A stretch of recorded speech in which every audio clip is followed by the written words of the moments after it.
कहानी की शुरुआत में हम इस मूवी के पार्ट 1 का लास्ट सीन देखते हैं, जहां क्रोम स्कल का फेस तेजाब से जल गया था, जिसके बाद प्रिंसेस उस कस्टमर टॉमी के साथ वहां से गाड़ी लेकर भाग गई थी।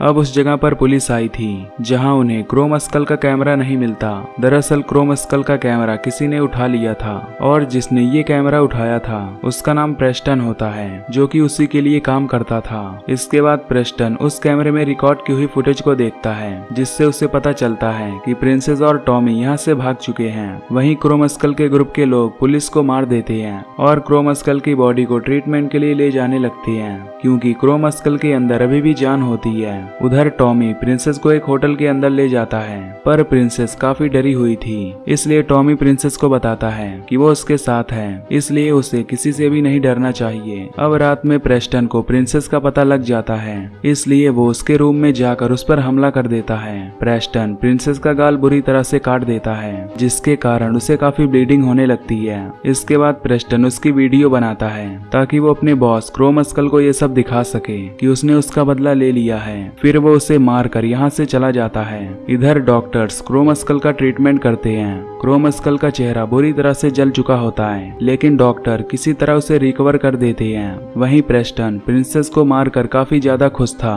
क्योंकि उसे लोगों को मारने में काफी मजा आने लगा था। उधर पुलिस होटल में पहुंचकर प्रिंसेस की छानबीन करने लगती है। पुलिस प्रिंसेस की लाश देखकर काफी हैरान हो जाती है, क्योंकि उसे बुरी तरह से काट कर मारा गया था। इधर प्रेस्टन क्रोम स्कल से मिलने जाता है, जहां वो उसे वीडियो क्लिप दिखाकर बताता है कि उसने उस लड़की को मार डाला है, और वो जल्द ही टॉमी को भी ढूंढकर मार डालेगा, ताकि उसका बदला पूरा हो सके। क्रोम स्कल ये सुनकर काफी गुस्सा होता है, क्योंकि वो खुद ही उस लड़की को मारना चाहता था। यहाँ प्रेस्टन उसे समझाता है कि जब तक वो ठीक नहीं हो जाता तब तक वो उसका काम खुद ही करेगा। इसके बाद हम एक जेसिका नाम की लड़की को देखते हैं, जिसे नाइट ब्लाइंड होती है, और उसे वीडियोस बनाने का भी काफी शौक होता है, क्योंकि वो एक सोशल मीडिया इन्फ्लुएंसर भी होती है। अब कुछ महीनों बाद क्रोम स्कल की हालत ठीक हो जाती है। फिर जब वो अपना जला हुआ चेहरा शीशे में देखता है तो उसे काफी गुस्सा आता है। तभी उसकी असिस्टेंट वहां आकर उसे संभालती है। फिर वो असिस्टेंट क्रोम स्कल को अपने साथ ले जाती है और उसे उसका नेक्स्ट टारगेट दिखाती है, जो कोई और नहीं बल्कि जेसिका होती है। ये देखकर क्रोम स्कल उससे कहता है कि वो प्रेस्टन से कहे कि उसे उसकी जगह काम करने की जरूरत नहीं है। फिर जब वो असिस्टेंट प्रेस्टन के पास जाकर उससे ये सब कहती है तो वो उस पर काफी गुस्सा होता है और उसे अपने ऑफिस से भगा देता है, क्योंकि प्रेस्टन को क्रोम स्कल के लिए कुछ करना होता है। अब प्रेस्टन मास्क लेकर टॉमी को ढूंढने के लिए निकल पड़ता है। इधर जेसिका अपने फ्रेंड्स के घर एंजॉय कर रही होती है, पर तभी वहाँ क्रोम स्कल पहुँच जाता है। जब जेसिका की फ्रेंड किचन में जाती है तो क्रोम स्कल वहाँ आ जाता है। वो उसे देखकर चिल्लाती है तो क्रोम स्कल उसे अपने चाकू से हमला करके मार देता है। अपने फ्रेंड की आवाज सुनकर जब जेसिका वहाँ आती है तो क्रोम स्कल उसे उठाकर अपने साथ ले जाता है। अब कुछ देर बाद वहाँ पुलिस आती है, जिन्हें वहाँ पर जेसिका का कैमरा मिलता है। फिर जब वो उसकी फुटेज देखते हैं तो उन्हें क्रोम स्कल नजर आता है, जिससे उन्हें पता चल जाता है कि वो वही किलर है जो लड़कियों को मार रहा था।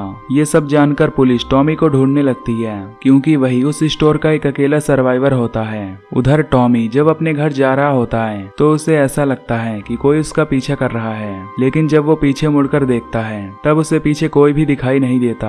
इसके बाद जब वो अपने अपार्टमेंट में पहुंचता है तो उसकी रूममेट उस पर गुस्सा करती है, क्योंकि उसने रूम का रेंट नहीं दिया था। टॉमी उससे कहता है कि वो उसके पैसे जल्द ही वापस कर देगा। ये कहकर वो अपने रूम में चला जाता है। तभी वहाँ पर प्रेस्टन आ जाता है, जो उसकी रूममेट को मार डालता है। फिर जब टॉमी उसकी आवाज सुनकर रूम से बाहर जाता है तो उसे पता चलता है कि यहाँ जरूर कुछ गड़बड़ है, इसलिए टॉमी तुरंत वहाँ से भाग जाता है। अब बाहर टॉमी को डिटेक्टिव मिलता है, जो उससे मिलने के लिए आया था। वो डिटेक्टिव टॉमी को पुलिस स्टेशन ले जाकर उसे क्रोम स्कल की फोटो दिखाता है। टॉमी उन्हें बताता है कि ये वही किलर है जिसने बहुत सारे मर्डर किए हैं। उधर जेसिका को जब होश आता है तो वो खुद को एक बॉक्स के अंदर पाती है, और प्रेस्टन भी वहीं होता है, जो क्रोम स्कल पर काफी गुस्सा होता है, क्योंकि क्रोम स्कल ने उसे मर्डर करने के लिए रोका था। इसलिए वो अपने लिए एक अलग सा चाकू बनवाता है, ताकि वो सभी लोगों का मर्डर कर सके।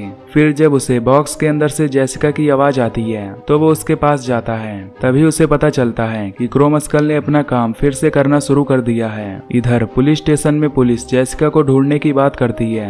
वहीं टॉमी चुपके से डिटेक्टिव के रूम में जाकर एक फाइल रीड करता है जिसमें लिखा होता है कि क्रोम स्कल ने अकेले ही पुलिस स्टेशन के अंदर सभी ऑफिसर को मार दिया है। ये सब पढ़कर टॉमी काफी घबरा जाता है और वहाँ से भागने की कोशिश करता है, पर तभी डिटेक्टिव उसे रोक देता है। उधर प्रेस्टन क्रोम स्कल को कांटेक्ट करके कहता है कि उसे अभी रेस्ट की जरूरत है, इसलिए वो अभी मर्डर के चक्कर में ना पड़े। क्रोम स्कल इस पर कहता है कि अब उसका टाइम आ गया है, इसलिए उसे किसी की जरूरत नहीं है। ये सब देखकर प्रेस्टन काफी गुस्सा होता है और फिर वो जेसिका को बाहर निकाल कर उसे टॉर्चर करने लगता है। प्रेस्टन जेसिका के कान में क्रोम स्कल के मर्डर के बारे में बताता है, जिससे जेसिका बहुत ज्यादा डर जाती है। तभी एक डिटेक्टिव इनके बिल्डिंग के बाहर छानबीन करने के लिए आती है, तो उसे वहाँ कुछ गड़बड़ लगता है, इसलिए वो बाकी के ऑफिसर के पास कॉल करके उन्हें इन्फॉर्म करने की कोशिश करती है, लेकिन उसे कोई भी जवाब नहीं मिलता।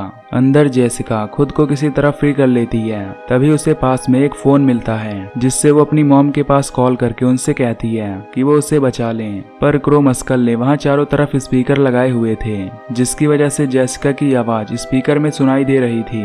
जेसिका ये सब देखकर अपना फोन काट देती है। बाहर डिटेक्टिव जब बिल्डिंग के अंदर जाती है, तभी प्रेस्टन वहाँ आकर उस पर हमला कर देता है। वो डिटेक्टिव का सिर पकड़कर उसमें चाकू घुसा देता है, जिससे उसकी दर्दनाक तरीके से मौत हो जाती है। ये सब जेसिका कंप्यूटर स्क्रीन पर देख लेती है, जिससे वो और भी ज्यादा डर जाती है। वहीं क्रोम स्कल भी ये सब देख रहा था, जिससे उसे प्रेस्टन के ऊपर काफी गुस्सा आता है, क्योंकि प्रेस्टन उससे भी ज्यादा आगे बढ़ गया था।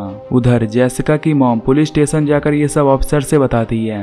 ये सब सुनकर पुलिस छानबीन करने के लिए निकल पड़ती है। वहीं जेसिका अपनी मॉम के पास मैसेज करके उन्हें बताती है कि वो उसे जल्द ही ढूंढ लें, नहीं तो वो किलर उसे मार देगा। तभी जेसिका के पास प्रेस्टन आ जाता है, जो उसे फ्री देखकर उसके हाथ में हथकड़ी लगा देता है। इसके बाद प्रेस्टन टॉमी को पकड़ने के लिए पुलिस स्टेशन जाता है। प्रेस्टन टॉमी को पकड़कर उसे बेहोश कर देता है। फिर जब ये बात पुलिस को पता चलती है कि टॉमी किडनैप हो गया है, तो वो काफी हैरान होते हैं। वहीं जेसिका प्रेस्टन से कहती है कि वो उसे जाने दे, तो प्रेस्टन उस पर काफी गुस्सा करता है। क्रोम स्कल ये सब देख रहा होता है, जहाँ उसकी असिस्टेंट उसकी सेविंग कर रही होती है। असिस्टेंट क्रोम स्कल से कहती है कि प्रेस्टन मर्डर करके तुम्हारी जगह लेना चाहता है। इधर पुलिस को छानबीन के दौरान उस बिल्डिंग का पता चलता है जहां उनकी डिटेक्टिव गायब हुई थी। ये सब जानकर दो डिटेक्टिव उस बिल्डिंग के पास जाने लगते हैं। वहीं प्रेस्टन क्रोम स्कल के पास कॉल करके उसे बताता है कि उसने टॉमी को पकड़ लिया है। ये देखकर क्रोम स्कल कहता है कि उसे इस ग्रुप से बाहर निकाला जाता है, क्योंकि वो उसके ग्रुप के खिलाफ काम कर रहा है। ये सुनकर प्रेस्टन और भी गुस्सा हो जाता है, जिसके कारण वो टॉमी और जेसिका को टॉर्चर करने लगता है।